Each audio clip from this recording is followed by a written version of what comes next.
Welcome to the Boosted Volunteer Podcast. We share the stories of dedicated Booster Club volunteers and the tools and strategies they use to run successful booster clubs. We also have sought-out experts on fundraising, volunteer management, and running nonprofits to share best practices. Hosted by Robin Eissler and Evan Eissler, you won't want to miss these great episodes that will help you run your booster club like a champ.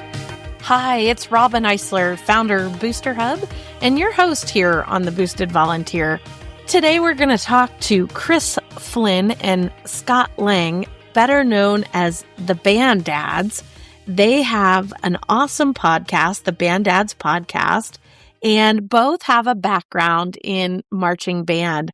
Scott was a band director for many years and now does band and music leadership programs. And Chris is a data analyst by day and a band dad by night. Both volunteer for their local marching band in Arizona. So happy to have these guys tonight. They're hysterical. I think you'll hear just as we're getting started how much fun we had putting this together. And most importantly, they just have tons of great information about marching band and things from how to manage difficult parents to understanding band scoring a little better. How you guys ended up two band dads with a podcast called The Band Dads instead of complaining? So here's how this happened. We were at a band competition up in Flagstaff, Arizona, and I live in this world. I travel. I do 200 days a year on the road working with some really fine programs. Well, at this particular Bands of America competition, there were 3 of my clients there competing from out of state. And the folks at my home school didn't really know what I did for a living. And so as all these kids were walking by, they were high-fiving me, and I have a tag phrase, and they're saying, yeah, and high-fiving Mr. Lang. And a band parent came up to me and said, "Are you Batman?" And I just started laughing. I said, well, what are you talking about? He goes, "How do you know 400 kids from another state?" I said, "Oh, let me tell you what I do for a living." So after the competition, the parent approached me and he said, "Hey, can you explain this band thing to me?" And so I wrote up this document that basically explained how scoring worked and different classifications, because there were a legion of band parents who were incredible volunteers but didn't really understand the nuances of competition and divisions and show music and all that. So it made its way through the marching season, and it kind of let the cat out of the bag of what I do for a living. So you're definitely more Alfred than Batman, by the way. I don't know if anybody's ever told you that, but I'm Robin. I'm Robin. Well, you might be Robin. That's actually fair. So Actually, I'm Robin, but no. Oh, wait, we already have a Robin. Anyway. That was good. Yeah, we already have a Robin. Sorry. She's funny. Sorry, Alfred. With that. Sorry, Alfred. Anyway, Scott's expertise started to kind of leak into the season through kind of different conversations, but really where it came to a head was we had a competition that a lot of the parents kind of bellyached about the scoring as how our band scored in this competition. And we're in a place that kind of has these perennial group of schools that usually finish a spot or two ahead of where we finish. And we had a really good season that we thought we were really competitive. And it's in a booster meeting that we're having a conversation about, man, we really thought this, we really thought that. And, again, Scott decided to kind of pipe up and say something like, "Oh, really? Because I really felt like we were probably 4th in this and 6th in this," or something, right? With my usual tact. Yeah, right. Exactly. In a group of angry band parents at a booster meeting. So read the room. You didn't get that memo. No. That one ear didn't hear the that you were supposed to hear to make that work. But he was very direct about it. And then, again, this document that he had already kind of started to create about judging and all that. So we actually distributed it. We made sure everybody got a copy of it. So they really just became empowered by understanding the marching band activity in a different way. So they understood the judging a little bit better. They understood what people are looking for, what they're looking at. Truly, man, there's, 6 or 7 different things that they're looking for on a scorecard. It's not just how they sounded, right? Because parents were like, but we sounded like we played that music better and it was more complicated. But truly understanding how many different levels are judged, all those things made a huge difference to those parents in that room that night. And it really did kind of simmer with them and last throughout the entire rest of the season. Not too long after that, literally the idea popped into my head like, man, that did so much good for us as a group of band parents. Like, I know that there are other band parents that need this same conversation. And if I've got Scott Lang as basically my co-parent and one of my boosters in this organization along with me, I feel like we could probably do something that would be really, really helpful for band parents. And then I started in my head to say, well, what's the best way to deliver that? And a podcast seemed like kind of the low-hanging fruit to be able to accomplish that. So then my next task was, well, okay, again, there's literally probably 8 million podcasts in the world right now. So somebody's probably already doing it.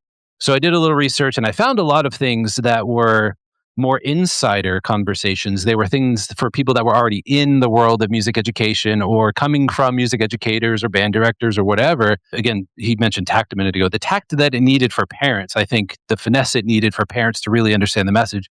One, it didn't exist, really, not in that way. And two, how do I say it? It wasn't entertaining. It just wasn't interesting. I'm just going to say it. Like, if that's not my profession, if that's not what I do on a day-to-day basis, the way that conversation is approached from those individuals, it just wasn't interesting. So part of what I thought that we could accomplish is not only educate and empower those parents, but do something that's actually entertaining in the process as well. It took a little time for Scott and I to get back together because, once marching band season ends, there's a whole bunch of other chaos going on, but the idea was still in my head. I caught him at our holiday concert. So we have a concert like the first week of December, which is our holiday concert for our band. And I'm the media coordinator for our band, meaning that at every competition, at every concert, I'm shooting photos and taking like professional level photos and doing videos and things. So I'm shooting pictures of it. I've heard you're a bit territorial about that, Chris. That might be true, actually. Yeah, that might be true, which it's funny because I'm now joining the community on a broader basis and I'm trying to let my guard down a little bit. But here's what's interesting, Robin, is that I feel like once I got involved and kind of took this task on, and I have to give my wife credit because she will not let me live it down that I only got involved because she did first. So I have to say that out loud because it'll come back to me if I don't. But once I really started to push, I guess, the envelope in a different way and represent our band and our kids in the way that I thought they deserved, it started to take off. And, the followers grew for our band. Like we're probably the, I don't know what, 7th or 8th largest marching band in Arizona, but we're not a program that has any national recognition per se. But we got a lot of traction online just because we were doing things a little bit differently and gaining a different audience. So if anything, it's funny because the way I became territorial, I think was, I feel like I almost established what we were doing as its own little brand for marching band in Arizona. So then I became very protective of the brand, right? And what we're putting out and in the way it's portrayed and all of those things. So that's absolutely a fair statement. Back to my story. So we were at the holiday concert. I'm there taking pictures. I see Scott out of the corner of my eye. He's standing on the wall on the side because it was so full. There was not a lot of seats. I figured, shoot, I got to remember to tell him. So I say, hey, man, I got this idea. I want to talk to you about it. But, we're in the middle of the concert, so I'll catch you in the lobby afterwards. So ultimately I did. I caught him after the concert and I said, hey, man, I have this crazy idea. I'm thinking about doing a podcast. And I think that you and I together, your knowledge from your background professionally, as well as your relatability because you are yourself a band parent, I think could go a long way. And, I'm the one that just comes to you as the host that says, hey, I'm a band parent. What do I need to know? Like, what are these scenarios? I think we could come together and do so in a way that I think would be interesting to people. You have to understand, we weren't really good friends. We barely knew each other. Yeah. And he approached me, and first thing I thought was, every dillwad has an opinion in a podcast. Oh, Give me a dillwad. break, dude. Robin has a podcast. Don't say that. Now this dillwad wants to do a podcast. So I said, there's got to be something out there. And he's like, there isn't. I Googled it. So I Googled it and I said, okay, there isn't. And I said to my wife, I said, listen, this could be a train wreck. So I have to have an exit strategy. And so I went up to Chris and I said, okay, I'll do this, but I'm only going to commit to 8 episodes. We have to have an exit strategy so I don't look like a schmo or you don't look like a schmo if this thing doesn't work. And he said, okay, fair point. So we agreed to do 8 episodes. And prior to doing the 8th episode, when we agreed that prior to doing the first episode, we did a practice episode. Mm-hmm. Yeah. And as soon as that was done, I was like, yeah, this is going to work. It's going to work. And the reason it works is it's Oscar and Felix. It's the odd couple. Yeah. You've got a data analyst and a band director. You've got someone who's completely data driven and someone who's completely emotive. You have someone who's completely charming and good looking, myself. And then you have Chris. And so it just worked. And we knew instantly, but we weren't 100% sure till we launched the first episode. We record 3 and 4 episodes at a time. And by the time this first suite of recordings had gone out, which was 2 or 3, the numbers were insane. The response was, we were like, we thought we'd have 3 listeners and we were tenfold where we thought we would be. That's for sure. Yeah, we're in, and this would be braggadocious. This is stunning. We're in 6 continents. We're in 57 countries. We're in, like Derek Davis said, you like to exaggerate a little bit. Yes. It's 35 countries. It's close to 57. You're not, well, it depends. That's subjective. 35 countries, about 1,800, cities across the world.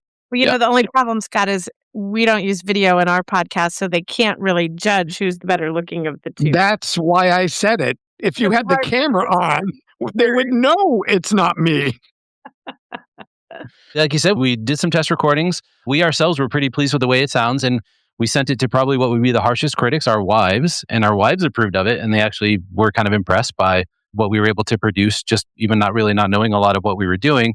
But that's, again, where I come in when he talks about the odd couple relationship. I'm not that I have to spend a lot of money on equipment or anything, but I want to find out how to achieve a good, professional sound. I want to have some credibility that if you pull me up on your Spotify, I want to sound like a podcast that you want to listen to, not something that I recorded in a loft in somebody's house. So I invested in what would be a decent infrastructure to create a professional sound when we publish as well.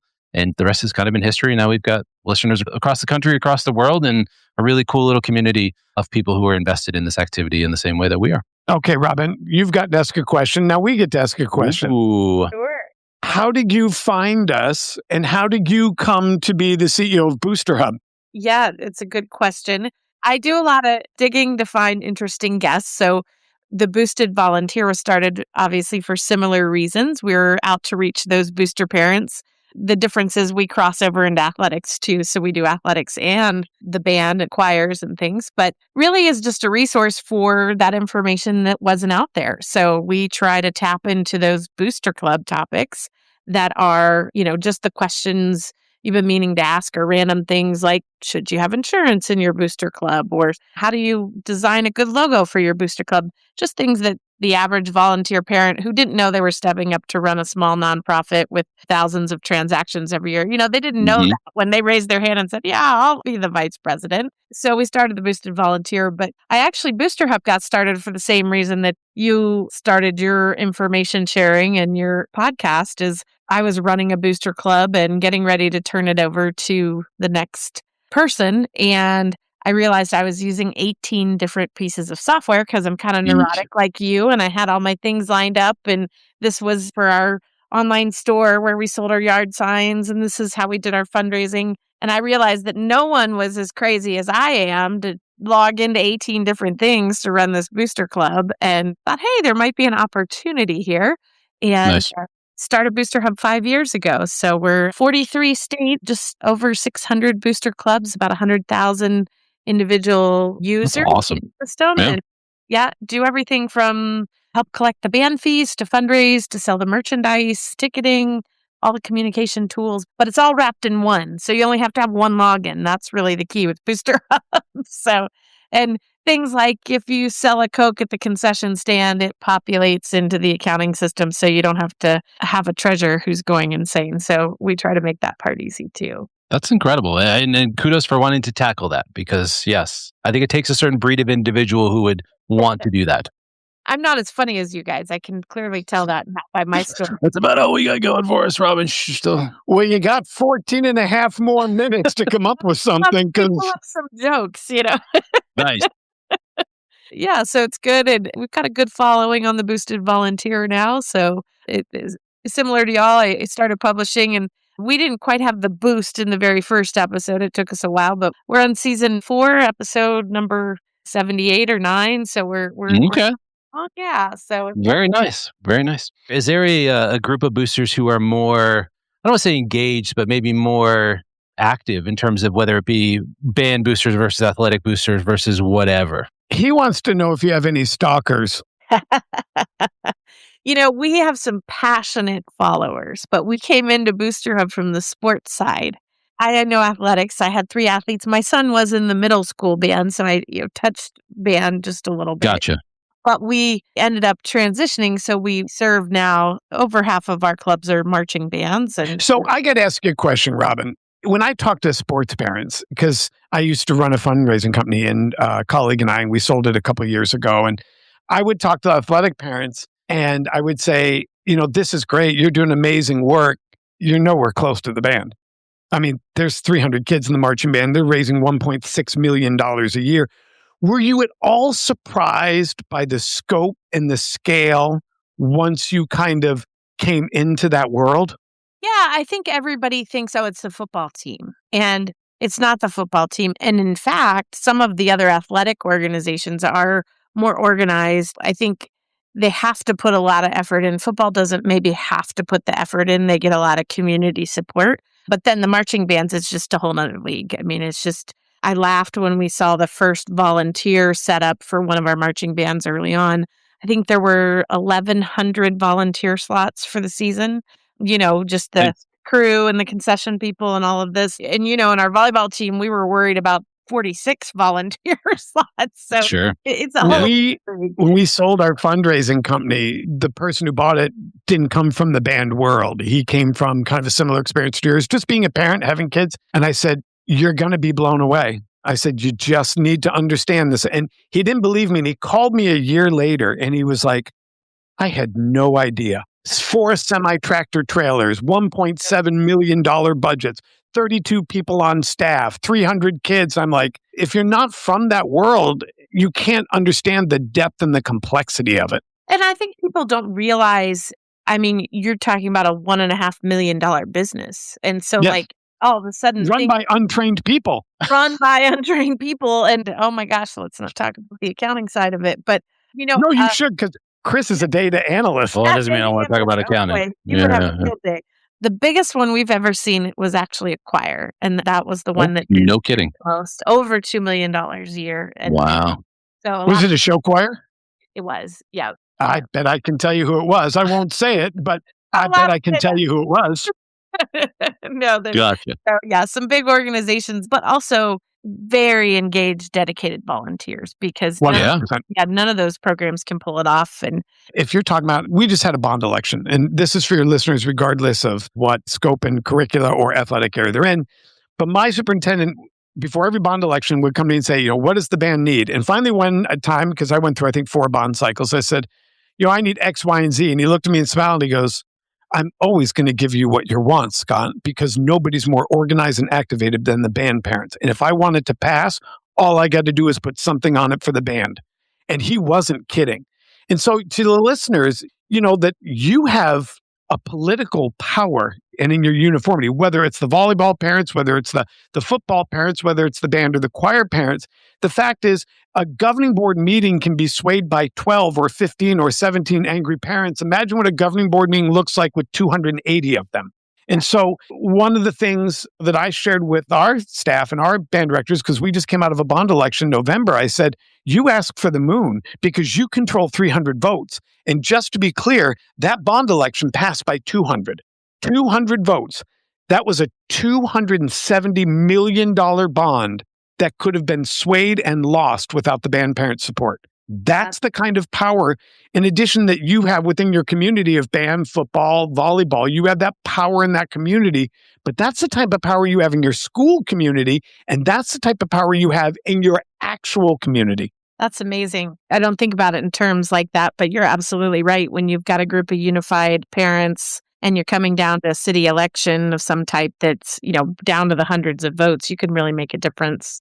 100%. And I do want to thank you for making sure that those groups get representation as well, because I think one of the reasons that we are such a passionate group of people is, unlike athletics, and this is not to downplay athletics whatsoever, but unlike athletics, band creates opportunities for more kids, or has the ability to, right? Because once you get to the point of being an athlete in high school, you have to kind of be within the top 10% of the best of what you do, right? And either you're tuned that way, you've trained that way, or let's be honest, sometimes just the way you're born and the DNA you get and the way you are physically determines whether or not you get to continue that path. Whereas band doesn't require that. So band is more open, it's more accessible, so we can get more kids involved in it. And they learn the same lessons, Robin, that they do in athletics. They learn perseverance, 100%. Right? They learn determination, they learn grit, they learn teamwork, all of those same exact lessons that kids get at athletics, they get out of band as well, but then we can affect more of them. What? And then the bonus is for the parents who are so passionate about it as well, even the involvement that you can have on the level of a parent is just completely different, right? Because again, you're not on the sideline, Friday Night Lights, you're not on the sideline with the football team if you're a football booster parent, right? You're not there with the coach, but band is different in that way. Band, you can be more hands-on and involved in pushing equipment and being there, watching them face-to-face. So it's just a whole different level of involvement that those of us that are in the community get it. But that's part of why we do what we do, is to try and empower and educate people, to try and bring more people into it, because we really do think it's kind of the unsung hero that maybe people are missing opportunities to get more kids involved in, to be honest. And Robin, I want to compliment you, by the way. I've known about your software for a long time. I looked at, actually recently, before you reached out, I looked at it probably 2.5 or 3 months ago. First of all, it's excellent software. You've done a phenomenal job. But the thing I think that you have to understand is you have taken an impossible job and you've made it more manageable. Because no band director went to school for communications. No band director went to school and got a PR degree. No band director went and got a finance degree. No band director understands accounting the way Chris does. But those are the things that'll get you fired. My administrator never evaluated me and said, "Oh my God, Scott, the third clarinets were flat in your evaluation. You need to fix that if you want to keep your job." No, my administrator has no idea what I'm doing as a band director. But my administrator knows when my paperwork's not on time. My administrator knows when money's missing. My administrator knows when I'm late with my bus requests or my calendar's not correct and parents are breathing down his neck. So I think what's important about your software, beyond it's just excellent software, it's robust, it does everything. But I think what's really important is you help a director be successful in a very vulnerable area and a place where they have absolutely no training in. There you go. You've left me speechless, Scott, because I really hadn't considered that. But we'd always build it from the volunteer side. But when you look at it from the band director side, that's definitely the weaknesses. And not only, all those things, but you're filing a tax return. I mean, these are independent legal corporations. And somehow the band director has become the center of it just because the funding shifted over to the booster clubs. They're getting a lot of their funding now from the booster clubs rather than the school district. And so now all of a sudden you've got this parallel corporation that you're not in charge of, but you're kind of in charge of, and you're not responsible for, but you're kind of responsible for it. And it's a very interesting dichotomy of how it works with the band directors and running of the organization. Yeah. Your tagline should be saving their job and saving your sanity. I mean, because that's really what it is. Wow. I'm going to say, here, give me just a minute while I go in and update that. Yeah, free. Look at free advice from Scott Lang. Wow. All right, we're 26 minutes in and we're still on question number 1. Well, all right. We're not in a rush. We made her wait, so we've got all night. Well, let's dive into the booster side since you guys have what a unique background because you've got the band director side and the booster side and your band parents. So, I mean, you've got it. So I was listening to another episode and I do listen to y'all's podcast as well. Well, thank you. Thank you. Well, Chris's wife doesn't, but okay. She does now. I'm not going to. We gave them their own podcast. It's now a band mom's podcast. It's Robin's turn. Okay, Scott? It's Robin's turn. Silence. Tell that the real band mom's. That's really good. You called band boosters a cult. Yes. Absolutely. He did. Oh my God. Chris.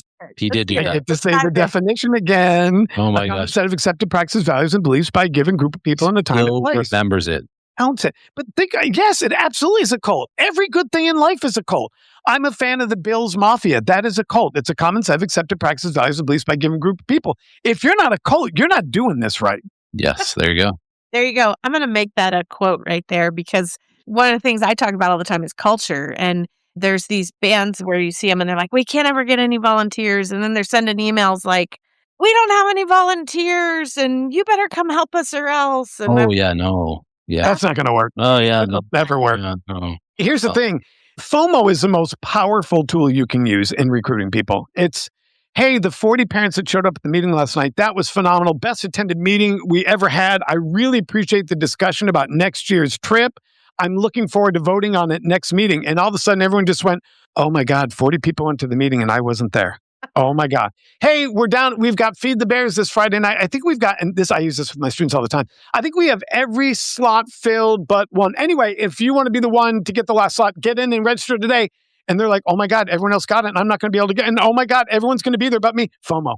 You're never going to shame a parent to do anything. You have to get FOMO. You're going to miss out or your kid's going to miss out. Friday night is going to be an amazing night to all you parents who aren't at the halftime show. It's going to be our best yet. I'm sorry we can't record it, copyright laws, but it's going to be amazing. I hope you don't miss out. FOMO. Yeah. All for strategy. I think we're going to get requests to hire you once we put this episode out to recruit volunteers.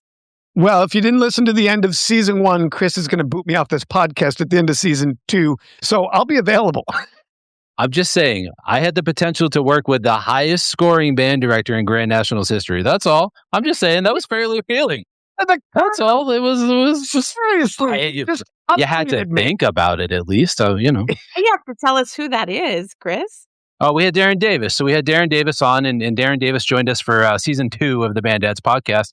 We did 2 episodes with Darren Davis, who was the former band director of Broken Arrow High School in Oklahoma.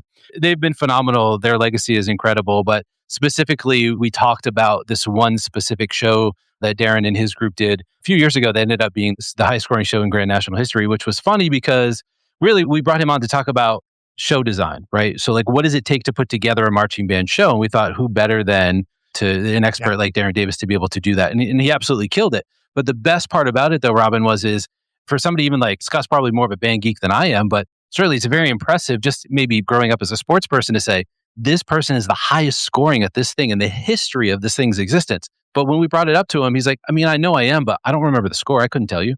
He goes, somebody else had to tell me. I didn't know what it was. It really drove home. And there was a couple of quotes from him in that episode, but it really drives home. Even the most successful of the most successful in that activity still does it for the reason that is not that. They don't do it for the accolades. They don't do it for the achievement. They don't do it for the championship. They do it because they know what they're doing for those kids and what those kids are gaining as a result of pushing them and getting to this point and seeing that success. And these are high school kids, right? And some of them may continue marching band in college, depending on where they go to college. They may or may not. This may be it for them. But man, the lessons they learn and the things that will carry with them for the rest of their entire life are the reason why, somebody like that does what they do and not the trophy, not the score. And it was very refreshing. The bigger they are, the more student-centered they are because they wouldn't get that big and they wouldn't get that successful if they weren't drawing kids. And they won't draw kids unless they are kid-focused. And, you had Brent Biscup on from Flower Mound, and he truly is a genius at what he does. Yeah. But he's the nicest guy you'll ever meet, and he's a kid magnet. Yeah. So anyone who thinks you've got to be tough and mean to be successful has never been at a high-performing rehearsal. They're some of the most kind professional people that you've ever met in your life.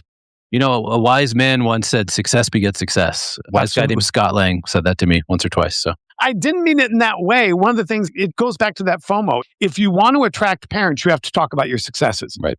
Parents want to be a part of something successful. Kids are no different. If you're 9-0, it's much easier to get kids to join your sports team because you're 9-0.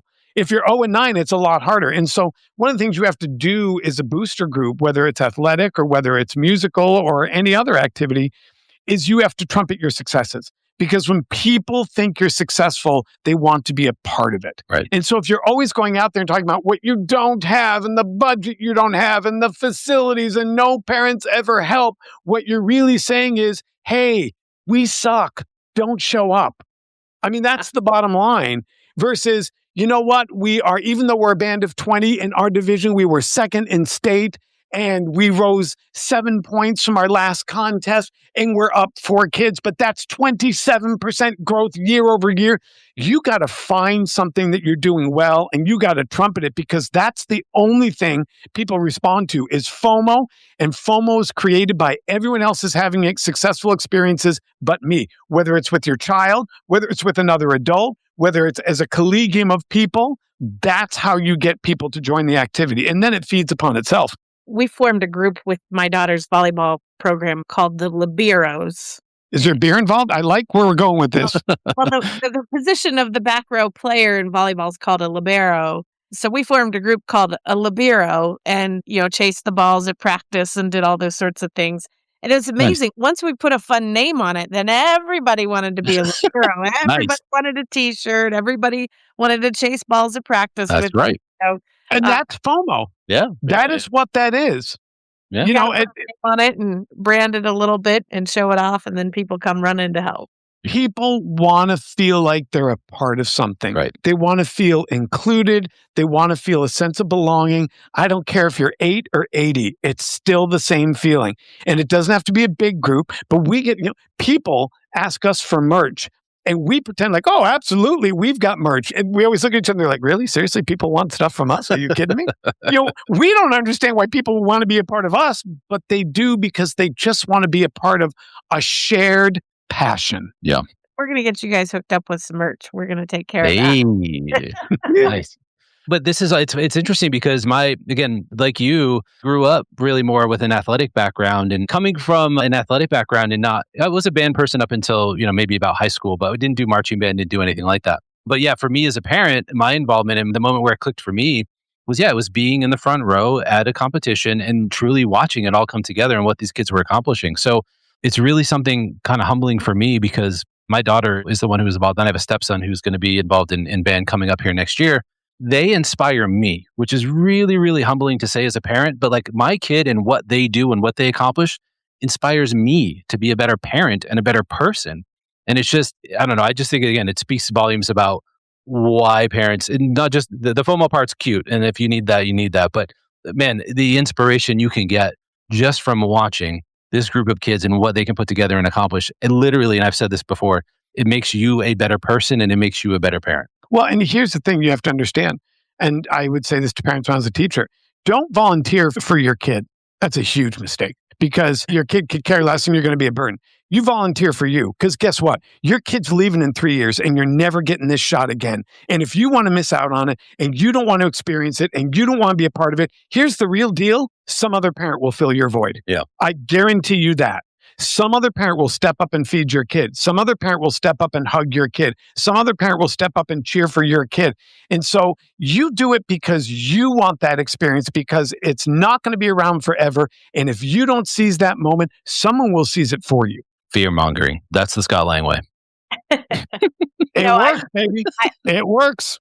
I find that most of my adult friendships have come out of my years working in the booster clubs and volunteer kids things. You know, when you have something in common with another parent and you've been in the trenches with them and you've got the emotion of whatever's happening with the sport or the activity, add that emotion on top of time spent together and they really builds lifelong friendships working in the booster club. And then if you start a podcast together, then you look like best friends. Do we look like best friends? What does best friends look like? I don't know. Wow, look at that. Scott Lang. Scott, you're my best friend. All right. What's the most ridiculous fundraiser you've ever seen? Scott, you were in fundraising. So what's craziest thing you've ever seen a band do? Listen, it's ubiquitous, but you'll never, ever get me to understand selling mattresses. I don't buy furniture from a band room. I do not. But they make a lot of money. I'm not dissing them, but I swear to God, for the life of me, I've never once thought, you know what, honey, we need a new mattress. Let's call the band director. I just never, I didn't know there was such a demand. Yeah, that's a good point. You want to go to the gym and like lay on the bed? You're like, let me try it out here in the high school gym, you know, with all the people. No, what about this? Chris, are you aware of this? Mulch fundraisers. People selling mulch. It's in Texas. Only because I'm on Facebook. Otherwise, I probably would have no idea. But Facebook probably taught me that you could sell mulch. What I like about that one is they usually have the kids go and spread the mulch. So it's kind of like a work. Okay. I like fundraisers that include the kids and kind of make them do, even though they're so busy and overbooked these days. I like fundraisers that make the most money with the least amount of work in the shortest period of time. Those are my favorite fundraisers. And I've done it all. I've sold cookie dough. I've gone door to door. I've done a-thons. I've done Christmas wrap. I've done it all. The goal is to get as much money in the shortest period of time with the least amount of work so I can get back to teaching. And what does that? You got to give us a secret. I know the secret. Oh, it's me as a secret, but I'll leave it up to you. If you're not doing pledge-based donations, then you're just spinning your wheels. Because instead of getting 40% profit off some product or 45% profit, you're getting somewhere north of 85%. And if you really shop around, you're somewhere in the 95th percent and above. You pay a 3% transaction fee, maybe another cost of goods on top of that. And the bottom line is, I don't want wrapping paper. I just want to give my kids band money. That's all I want. And grandma just wants to give them band money and answer. And she's 4 states away. You're selling, right. The product is something that people actually care about, which is the kid in the program, not a piece of chocolate or something material they care less about. That's my answer. Okay, you have the volunteer that does everything. I like to call her Debbie. She does everything. That's Chris. At what point does Chris the cameraman become the problem? They're territorial. They're taking on the job. They won't let He walks in the room, Chris is the problem. No, Chris really is. He does everything for our band, but he's never a problem. He's a solution provider. But I get your point. But Chris, answer the question. What do you do with the over-involved parent? What do you do with the over-involved parent? Well, again, I guess I would hope at that point the band director themselves would be willing to step up and kind of identify, right? Because that's who truly drives the direction of what's being accomplished is the band director. So I would really, really hope that the band director in that example is able to identify it. If not, Scott has also mentioned in the past that sometimes you need to understand who is the best communicator with the band director. He calls the band director whisperer, which is the person that really understands and knows how to talk to the band director themselves and kind of put it in their ear and let them know. Because here's the problem, and I think, Robin, you mentioned earlier, one of the reasons why you tried to come up with the solution for the software that would be helpful, because the last thing that you want is having turnover in your program and having to kind of reset, restart, refresh everything over and over and over again. Like, A good program operates, again, as a business with a set of practices and procedures and all of those things that are absolutely crucial for a successful business. Like you said, it's a corporation in itself. So if you don't have that, you're just running liability against, unfortunately, finding yourself in that situation. And I know it's a speed answer, but I think it's also important to just talk about boundaries. And that if there are clear set boundaries, there are times, we'll use this in booster clubs past, wasn't even at my current school. It was at my older son's school because we're at a different school. And someone would come up with something and boost me and say, well, let's vote on that. And I wanted to raise my hand and say, it's none of your damn business. That's not your call, lady. That's the band director's decision. So no, you're not going to decide on the decor for the banquet. No, you're not going to decide what pep tune they play at halftime. That's not your business. And we have boundaries of what is a booster decision. And then on top of that, what's just an individual parent decision? It's unrelated to the booster. It's just as a parent, but I think there have to be clear and healthy boundaries, or that is going to occur. It's not if, it's when. Not to drag the answer out, Robin, but I think the way that you accomplish that is by having the appropriate infrastructure, right? So it's making sure that those roles are clearly defined within your booster organization. So we all know what those board roles are, right? But one of the things that we do successfully in our program is just make sure that there are well-established committees, right? There's a fundraising committee, a sponsorship committee, like it's well-defined where these responsibilities lie. And people are welcome to join those committees, right? And offer feedback and help and all of those things. But we really do try and make sure that people understand that this is something that's parsed out. It's going to take a lot of different help and a lot of different expertise to do these things successfully. So establishing that infrastructure and kind of having those roles, I think, is pretty crucial to make sure that occurs. 100%. I agree. Definitely. The roles are a big key in delegating and getting a lot of people involved too. Because if you get people, but they don't know what to do, then they have trouble engaging. They kind of get stuck and they fall off. And okay, you guys have been on the inside. Is there a secret hierarchy amongst band parents based on how much they've donated or how much they've volunteered? Yes. People talking 100%. behind the scenes, this person donated that. No, it's crazy. It's not that secret. Well, that's the true. People who do the most damn work get the most recognition and access. I know that's a crazy concept. It's not like the Illuminati. We're not flat earthing it. Do the job, you'll get the recognition, take the responsibility, and you'll get the ear of the teacher. So yeah, there absolutely is a hierarchy. And that's just the same way it is in any other part of life. But what you're saying is not necessarily a negative. It's people feeling reward for the effort that they do. But there is kind of maybe another side of your question, which is, I think there are people who attempt to influence things in directions they would like to based on potentially financial impact and things of that way, which unfortunately I think does occur. It's something that usually is not productive, but I think people want to be careful because I think it does exist. To your point, I don't know that it's secret. Unfortunately, I think a booster organization as a cult probably gossips enough to probably know what's going on, right? But at the end of the day, I think that's where you got to be careful because if you want to write a band a $20,000 check, I am happy. I am happy to have you sit down and influence me. I just can't get anyone to write me a $20,000 check. Well, as long as it goes through the band director, right? That's what I mean. But, if somebody doesn't like a decision on something and wants to throw some money at something to try and get their way, then, you got to be careful with that stuff. But does it exist? Yeah. Does it happen? Yeah, unfortunately. But if you've got a good, well-established hierarchy and a functional operation of how your organization kind of exists and processes things. But it's tied to, here's the thing I think a parent needs to understand. I heard a parent say to someone, well, our band director plays favorites. And I told my wife, I said, absolutely he does. The kids who show up early, do all the work, practice, follow all the rules, stay after school and help with all the extra tasks that no one else did. They're the favorites. Those are all the favorites. It's crazy how that, and I think the same is true for parents. You want to be a favorite? Show up and do the work. Our volleyball coach used to say, hey, do the kids who their parents volunteer in the booster club, do they get play more, do everything? And she'd always say, yeah, they do. But it's not just because their parents are in the booster club. It's because they see examples of people getting involved and doing things and helping. And that's exactly what they do. So they get rewarded for it. It wasn't just because their parents were in, it's that they saw good examples of how to help and support their team and their program. Yeah, it's causational. Absolutely. If you could outlaw one thing that booster clubs do, just get rid of it, what would it be and why? One thing that booster clubs do, huh? I think the pause is not trying to find a thing. It's trying to narrow it down to one thing. Right. I'm kind of curious from a former band director's perspective. I want to see what he comes up with. Well, I think, what I'm struggling with is hopefully if you're a successful band, you've eliminated that one thing before it got to be one thing. I would probably have to say being involved in events and performances. I didn't go to a band concert to hear the booster president speak. I didn't.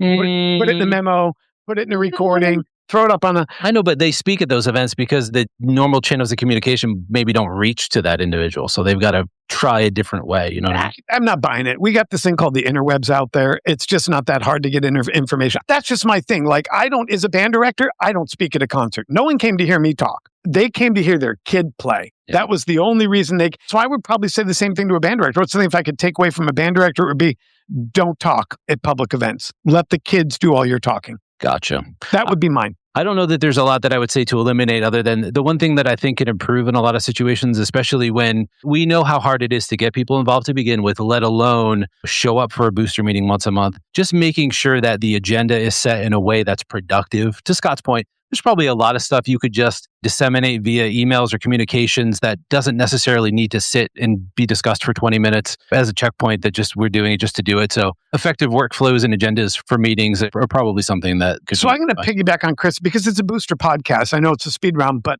my most effective booster organization, booster president, here was our workflow. You just described it perfectly. If a meeting was at 6 o'clock every other Monday, every third Monday, whatever it was, my booster president came to me on Monday at 12 noon.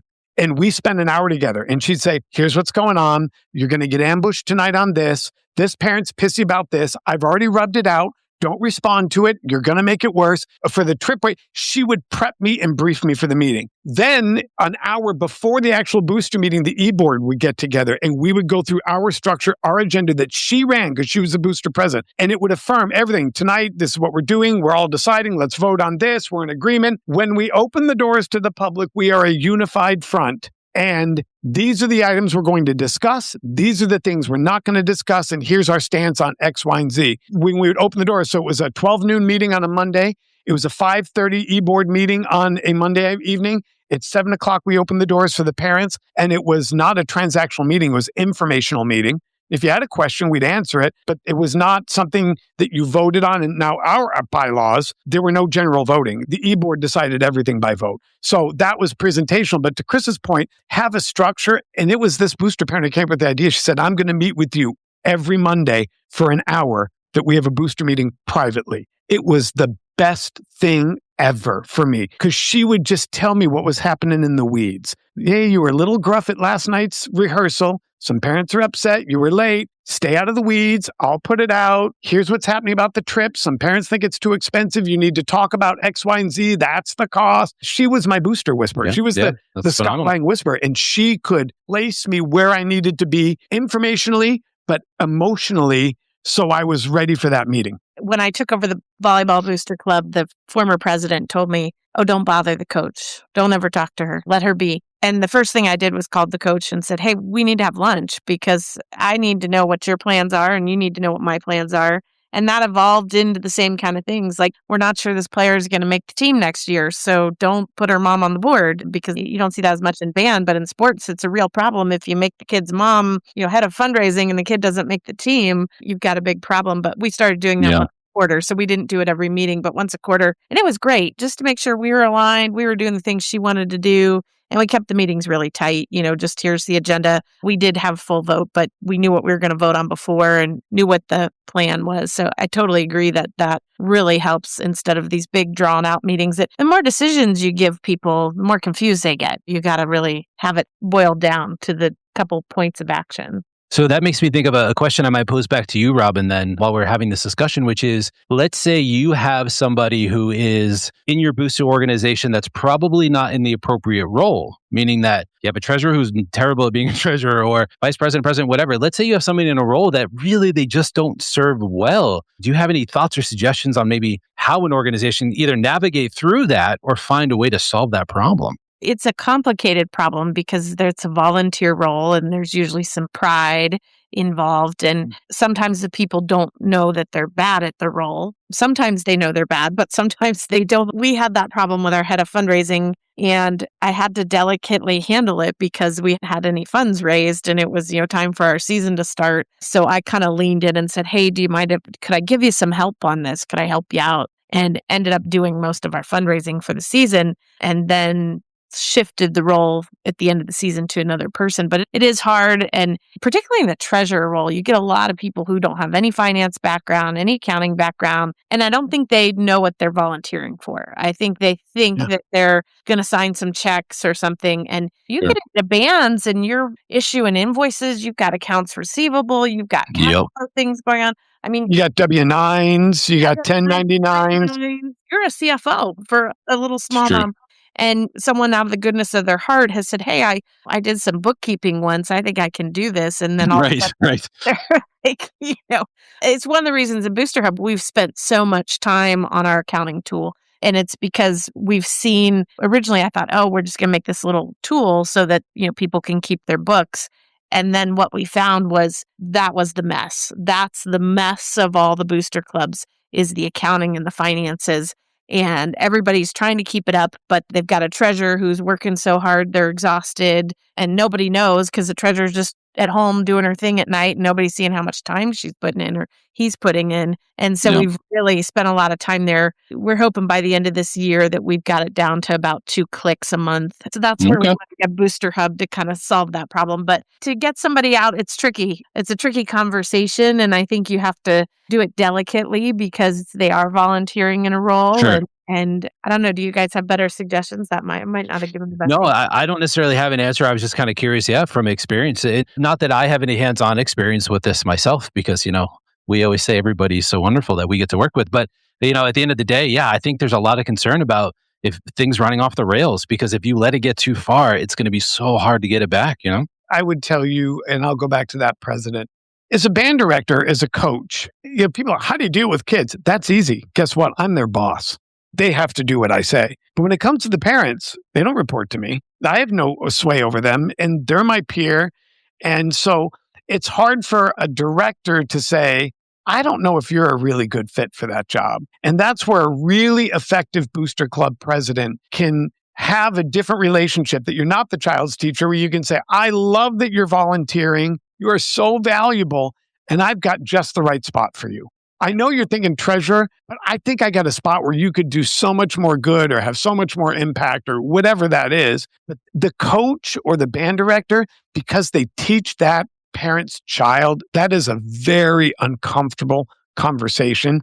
And that's one, in my experience, is better left parent to parent, not teacher or program leader or coach to parent. I think one of the things I talk about in some of my content is a nominating committee, and sometimes that committee gets lost. And Chris, I think actually that is the answer to your question, is if you've nominating committee, you've got a couple of layers of moving those volunteers into those positions where the nominating committee can review the background and the skills. It's not always going to be perfect, but it is going to give you a couple more layers rather than just, oh gosh, we got somebody to raise their hand, let's put them in that role. But a lot of people don't give a lot of power to the nominating committee, and they don't recognize that it should be working year round. So you should be out looking for those people that engage and looking for those people who may not have connected with the Booster Club yet, but are participating.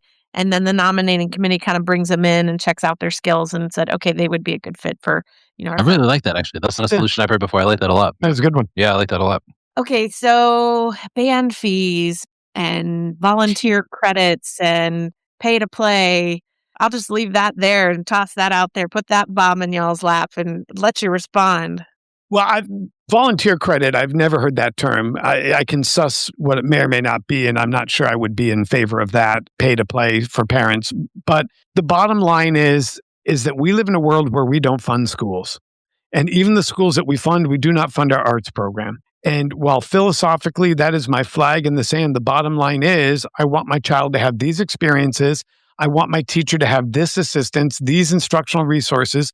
I want my child to be able to go compete with other schools on a level playing field. And that's the reality of not just band, but of sports and every other extracurricular activity today. And whether we like it or not, that toothpaste is out of the tube. We've got NIL money coming down to high school public schools now, where 17-year-olds are getting 6-figure deals to play sports. The reality is it's up to that director to read the community, have an understanding of what they can tolerate and what they can't, have a strategic vision, not just short term of, well, this is the fee this year, but every 4 years it's going to be this because we're going to do this trip or go to Grand Nationals, and build something that's responsive to that community. And I will say, it has been my experience where I have never seen a child who willingly worked at fundraising, communicated that to the director, and was left behind. Yeah. I've never experienced it in my 36 years in this profession.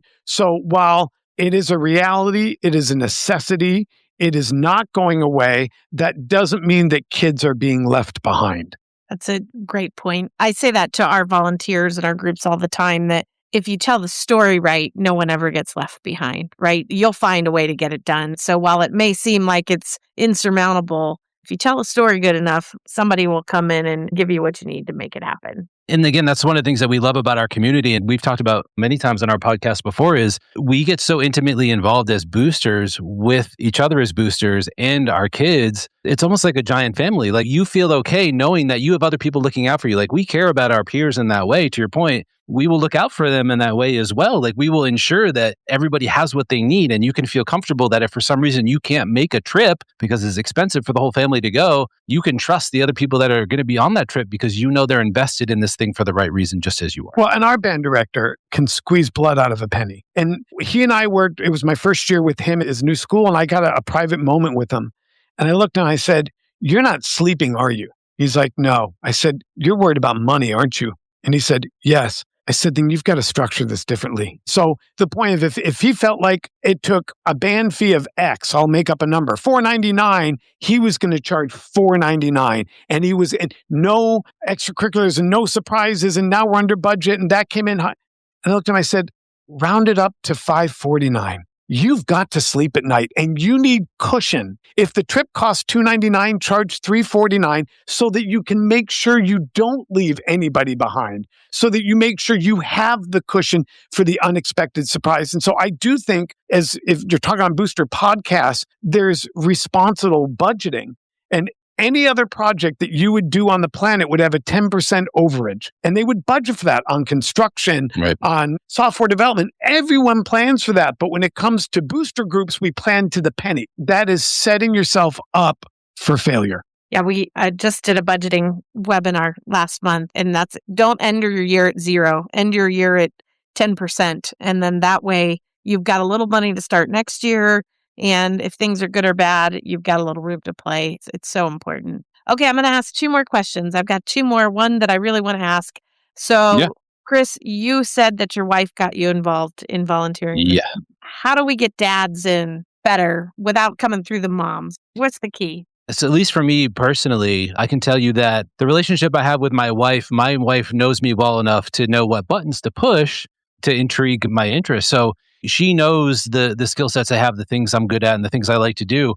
And she was the one who probably identified, let me say it this way, nobody came to me to ask me to do what I do for the band now. She said to me, "Hey, babe, I think that looking at the way this is done for the band today, I think you could improve it. I think you'd be really good at applying what you do to what the band might need a little bit further." So she was very, very good about identifying that there was an opportunity for something that I would be good at and like to do, and how to put myself in there. So I have to give her credit for taking her blinders off, right? And not just focusing on the things that she was interested or that she wanted to do, but really kind of looking at the program holistically and understanding and suggesting to me a place that piqued my interest immediately. So to some extent, she knew how to stroke my ego a little bit too, right? To say, "Oh, I think you'd be good at this." Okay, well, let me look. Yeah, you know what? I think I could do better at that. You know what? Yeah, I think I could improve this. And literally, that's really all it took for me to snowball to say, "Okay, I'm interested. Like, how do I take this role on?" You also have to, there's no question about it.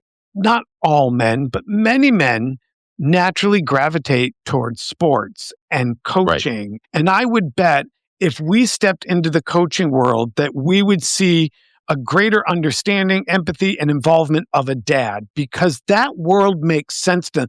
They may have a daughter that plays volleyball and they played football, but they understand the nature of the activity, the nurture of the activity, and the structure of the activity. And so you take that guy who's a New England Patriots fan, who grew up rooting for football, right, who's loved the Boston Red Sox his entire life, and his daughter comes home and says, "I want to walk around on the grass with a clarinet with a dead pigeon on my head." And all of a sudden, the dad has no conception of the structure and the roles associated with that world. It's not that they don't have the desire to be a part of their daughter or son's life. It's that they don't understand it. When my son comes home and he talks about Comic-Con, my eyes glaze over. Dude, it's people in costumes. I don't get it. It's not that I don't love him and I don't want to participate with him. It's I don't understand this world. But once you look at like Chris and you tap into a passion, whether it's media or, we've got a prop crew that I swear to God could build that ballroom that we're not building on the East Lawn of the White House because they're that good with tools. You just tapped into a passion that they already had. It wasn't twisting their arm and making them do it or shaming them. It was just educating them. This is what this world looks like. And based on what you like to do, here's a place we think you could be really good. And I think most dads, like most parents, would gladly do that if someone would just explain it and show them that where that place is. Because I think, Robin, once you get them in, so especially the dads, once you get them in, and again, they get to stand on the sideline and watch one of those performances or go to a competition and then start to see what it's really about and how it all comes together. That's where we come in as two band dads who put this podcast out to try and help you further understand. We know you don't quite get it yet, but these are all the amazing things that are happening right in front of you. So you're starting to get it. You're starting to get the feeling a little bit. So we want you now to join us and listen into how this scoring happens, how this judging happens. Like all of these things come together in a way that, again, if we can really help you understand, you're going to be empowered in a way. And we have several listeners. Again, we did at the end of last year, we did like a best of episode where we had all these listeners send us messages, and many of them are band dads who found connection in that way, who really, again, probably did it for the reason of building a prop or something that they liked to do in that way physically, but their lives were changed by the way they got to interact with their children throughout this process to now they're supporting a program that their kids graduated 3, 4, 5 years ago. And they're still involved doing that because they know what difference they're making, not banging on wooden nails, but how they're impacting kids' lives. And I would say, Chris, if you included, the prop crew, the pit crew, the push crew, I think we have more dads than moms in our booster group. Yeah, I was going to say, I think I see more dads in band than I do in sports, actually. I think just generally the band dads are a little closer connected. And to be fair, there's a lot more physical work that happens with band. 100%. Loading the truck. You have to drive a semi, for goodness sake. What's more manly than that? Get the props off the field. We have our CTO, when he's in town, we've had him go out on the field with the band at halftime. And, the clock was ticking down and it's like 10, 9. And there's these big football players getting ready to run at you. And he learned real fast, like what these band dads are doing. They're like shoving these 200-pound props, like running them off the football field to get them off in time. Yeah, absolutely. It's just funny. I just want to drop this in as a note too. For those who are not familiar, one of the things that happens this time of year for band people, band families, band kids, is there are indoor seasons where they do these indoor percussion shows and these indoor winter guard shows. So if you think watching what happens on a marching band field between bands is hectic, go to one of these winter shows, man, because holy moly, they have 8 minutes total to set up, perform, and break down. They have props. They have this giant floor. They have to, oh my God, it's like, it's madness. On top of it. Heavy. Yeah, it's absolute madness. Anyway. It is the IQ test that we failed. It really is. Let's extend the marching band season and move it indoors so we can do this year round. I love my indoor people. I love it. We have a regional WGI event here in the next town over, and we go. It's not Dayton, is it? No, this is Texas. I'm in Texas. I know. We just like to pick on Dayton on the show. Dayton's my hometown. I went to Centerville High School. So, I'm the center of, I love it up there. It all goes back to Dayton. It does. Yeah, it all goes back to Dayton. Classic, baby. That's where I will be. I'll be spending my entire Saturday at a gymnasium in West Phoenix for a Phoenix WGI percussion regional. That's where I will be all Saturday. This is the Central Texas one. So Central Texas. Sweet. Gotcha. High school. Okay, last question. I think this one's really apropos. We see the marching bands start their practice in August out on a hot asphalt parking lot, and they're out there for 6, 7, 8 hours a day.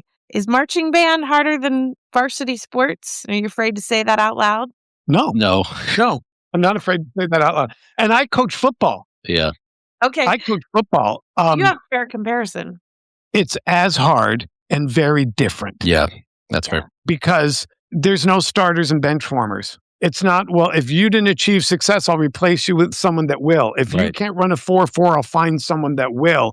If you can't bench 350, 20 reps, I'll find someone that will. And that's not to detract against that environment, because I coach. I love that environment. But band not only takes everyone, but it holds them all to the same standard. We don't say to the seniors, march like a freshman, play like a freshman, sound like a freshman, act like a freshman. Right. You walk in the door at 13 and we say to the seniors, by November, they better march like a senior, play like a senior, walk like a senior, and act like a senior. That's your job. And so we take everyone and we hold them accountable to the highest standard.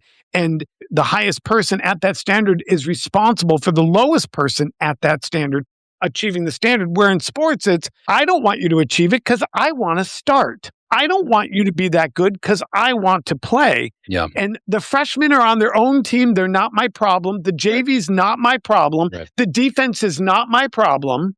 It is as hard, without question. And our own athletic director says nobody rehearses more than the band. Nobody. But it's all inclusive, and it takes the least among us and holds them accountable to the highest among us.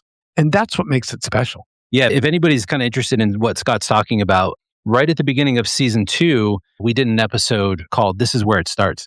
And Scott kind of goes into a lot of this stuff in a little more detail, which is, it's almost madness. Every year you restart the same process over and over and over again, because you have to bring everybody up to speed at the same time. So you've got seniors who have done this 3-4 times. They're experts at this already. However, you need them to be able to go through the same process and model how it's achieved to those freshman kids, right? So they go through the same process every single year, let alone the fact that you have to convince them. Yeah, we're in Arizona. Like, those kids have to go outside in the afternoon sometimes when it's 120 degrees, right? Yeah. And unlike the football team, we don't have rolling misters to accommodate us, right? We have an amazing group of volunteer band parents who are standing out on the sideline while their kids are practicing their drill with ice packs and water and looking out for the kids, because that's what it takes to accomplish this. So I think it's fair. I don't know if I would say harder, but I didn't say that. I said as hard. No, I know. I'm answering her question. I'm just saying, I don't know if I would say harder. Put a child is harder than another child. I just would never do that. But it's as hard. And if you're a listener, athletics, and again, I love athletics. I coach football. Here's the thing I would tell you. When the varsity team is responsible for the success of the freshman team, now we're talking band. When the star quarterback is responsible for the place kickers' field goals, now we're talking band. Yeah. When you're talking, you have a blind kid and a kid in a wheelchair on your team, now we're talking band. Emotionally, developmentally disabled, monolingual, doesn't speak. We have a place for everyone. I mean, everyone. And we will raise you to the highest standard of the best player in the group.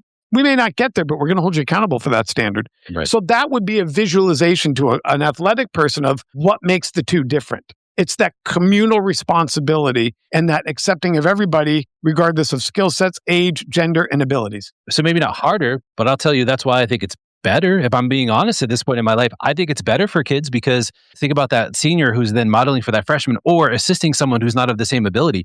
They learn a whole different level of responsibility and leadership that maybe that doesn't happen in athletics. And athletics is, this is your position on the field. This is what you have to accomplish. That's all you're worried about, right?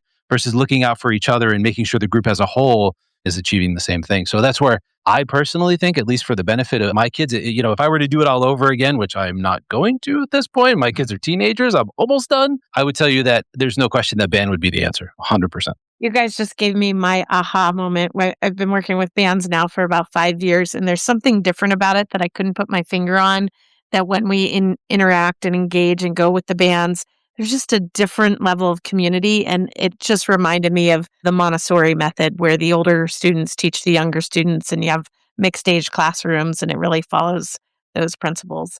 Well, the band dads, I'm so excited that we were able to have you guys on. Just a wealth of information here tonight. Tell us where we can find you, and we'll share it in the links too. But go ahead and give us all your links and bios and all that. We didn't disappoint anybody, Robin. At one point, I think there was some conversation that we were going to be funny. I don't know if this was funny. I don't know if we lived up to the bill. But yeah, so the Band Dads podcast is available on all podcast platforms. You can find us anywhere. You can find us on Spotify, Apple Podcasts, YouTube. You can find us anywhere you'd like to listen. So we're available in all those places. If anybody's curious to communicate with us, the best way is via email, which is feedback@banddadspodcast.com. We're on social media pretty much everywhere. We're on TikTok as the Band Dads Pod. And then everywhere else on Instagram, Facebook, YouTube, it's just the Band Dads Podcast. So you can find us in all those places there. And the one thing I will give us credit for is, again, because we do really, really, really care. That's why we have these conversations and spend this time together in the first place. We respond to all those things. We engage in conversations. It's not kind of an empty ass to send us messages to make us feel good. It's always a conversation. And we really do like to hear from the community. It's what drives the passion for what we do. And it kind of solidifies a lot of the conversation itself. But I want to thank you for the invite. It's absolutely an honor to have a conversation on such a platform. And again, I really, really hope that parents do understand, if you're on the fence today, if for some reason somebody listening to a Booster podcast is on the fence, or maybe does some things that are more tactile and doesn't necessarily get involved hands-on, as Scott said, there's not a lot of time. At some point, your kids age out of this activity. They age out of school. Don't sit on the sidelines. Get involved. For you. You don't understand. It's one of those things you don't know what you got till it's gone. And you don't know what you're missing until you actually get your hands in the dirt and participate. For your listeners, and I will tell you, Robin, we get asked all the time and we say no to these things. But when he said, have you ever heard of the Booster Hub? I said, yeah, it's a great piece of software. They really did a nice job not knowing you. So my congratulations to you. To your listeners, I always say I want to offend people, because you get people to think. I call myself the offender in chief. If something we said has made you go, what? Go back and listen to the very first episode of the Band Dads, and it's called Why Music and Why Does It Matter? And it will make you rethink everything you thought about group activities. And so if we've done that, go send us an email, but then listen to episode 1, season 1, Why Music and Why Does It Matter? There you go. I love it. Thank you guys. And hopefully we'll get to do this again because I don't feel like we got it all covered in this one episode. So we'll have to. Well, it's because we took 18 minutes to answer the first question. You took 18 minutes to answer the first question. I think the stopwatch will show that not to be factually accurate. Okay, I'm going to have to prove it now. Okay, challenge accepted. The Boosted Volunteer is brought to you by Booster Hub. To find out more about Booster Hub and how our app can help you improve communications, increase engagement, raise more money, and manage your Booster Club responsibly, visit www.boosterhub.com. And then make sure to search for Booster Club Podcast in Apple Podcasts, Spotify, and Google Podcasts, or anywhere else podcasts are found. Make sure to click subscribe so you don't miss any future episodes. On behalf of the team here at Booster Hub, thanks for listening.